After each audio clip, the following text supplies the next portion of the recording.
The phone buzzed relentlessly, my parents' voices erupting when I answered, sharp with accusation. "Are you mocking us?" Father shouted, his words a blur of rage. Confused, I pressed for clarity, only to learn they were furious about money. They claimed my sister Clara sent $4,000 monthly, while my contribution was a mere 50 cents. "That's impossible," I said, voice firm. "Oh, I send 4,000 every month." "Don't lie," Father snapped. "Clara, the dancer, earns more than you. She's sending 4,000, and you're a disappointment." Mother chimed in, her sight heavy with disdain. "A living alone, squandering money, unlike Clara who supports us. You don't care." Their words stung, echoing years of favoritism. Bewildered, I fell silent, sadness choking me. Why did they believe I sent only 50 cents? Hurt but resolute, I decided to halt the payments, letting their accusations simmer unanswered. "I am Lily, 28, a worker at a food processing plant. Clara, 5 years my junior, was born with a star's allure, her beauty turning heads earning praise as a perfect child. My plain features drew comparisons. Lily's so ordinary, and my parents pinned their hopes on Clara's future as a dancer. They adored her, while I was an afterthought, dressed in hand-me-downs as Clara shone in trendy outfits. So she took lessons in whatever sparked her interest. I had none. Clara's boldness grew, snatching my cherished belongings with a shrug. "I don't share, but I can take yours," she'd say. When I protested, my parents dismissed Meeg. "Forgive her, Lily. You're the elder." In elementary school, Clara demanded her own room. Knowing her persistence, my parents turned to me. Lily, move to the living room with your grandparents' portraits." "You don't need much." I dragged my bedding to the cramped space, sleeping beneath faded photos of my grandparents, who'd passed shortly after Clara's birth. Unlike my parents, they'd cherished me. Grandfather named me Lily, inspired by spring's delicate flowers. On his lap, I'd felt safe, his voice warming. "Lily, no matter the hardship, you'll rise, blooming like lilies after winter." Aw. Those memories flickered as I lay in the living room, a refuge in a home that never felt mine. My dream of becoming a school nurse was crushed by my parents' refusal. "No money for university," they said. Work after high school, we're saving for Clara." Our family wasn't poor. Average, I'd say. But Clara's future eclipsed mine. After graduation, I took a job at a factory 3 stations away, moving to a modest studio apartment. The solitude was a balm. My parents' home had never been a haven. Clara, carrying their dreams, stayed home, later scouted as a dancer by an agency. My parents boasted endlessly while I faded from their narrative. One day, Clara called, her voice bright. "We owe Mom and Dad for raising us, and let's repay them with $4,000 monthly." Surprised by her maturity, I hesitated. 4,000, that's steep. But Clara insisted, citing debts from our upbringing. A skeptical but swayed, I agreed, though my $3,000 salary left me short. To bridge the gap, I took a weekend job as a security guard at a construction site. The work was grueling. Scorching summers, freezing winters. But kind coworkers eased the burden, sharing meals and encouragement. Still, 4,000 stretched me thin.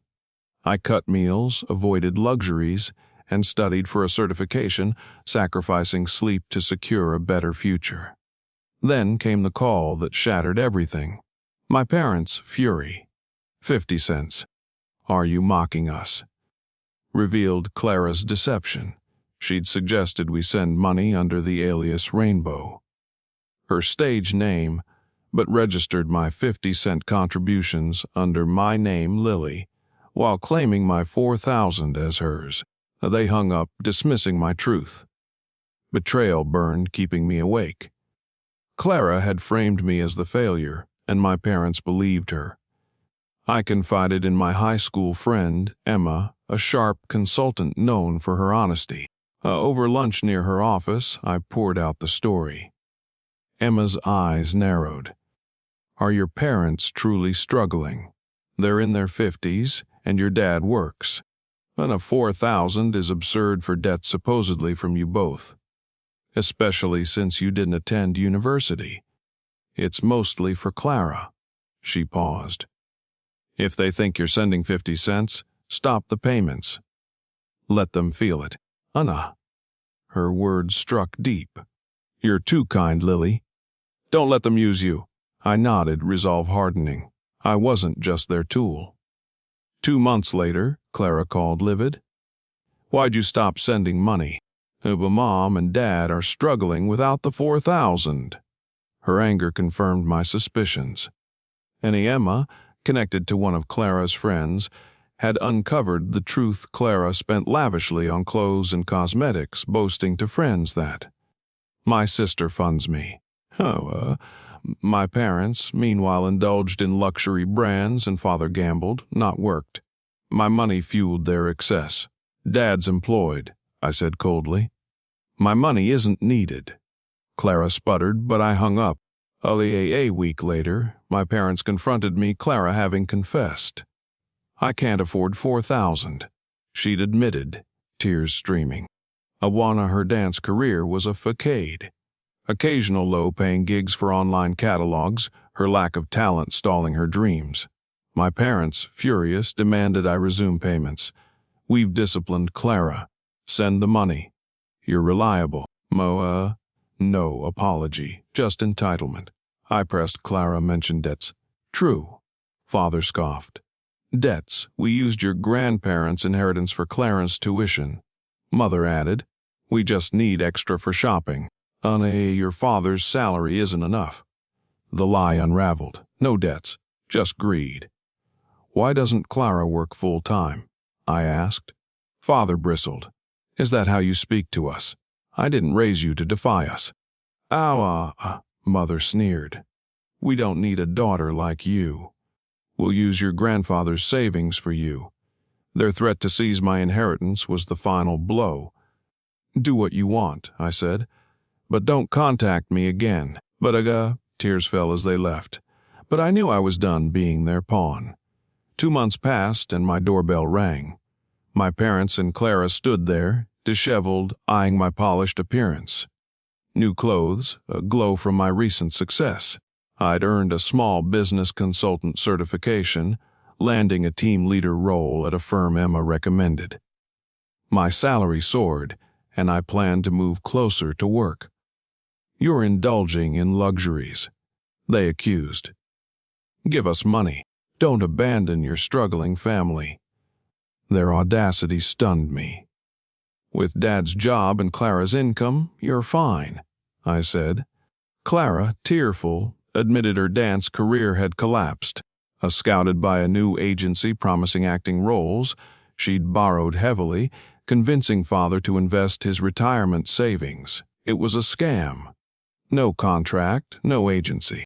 A consumer finance agent appeared, trailing them, revealing their massive debts from chasing Clara's dreams.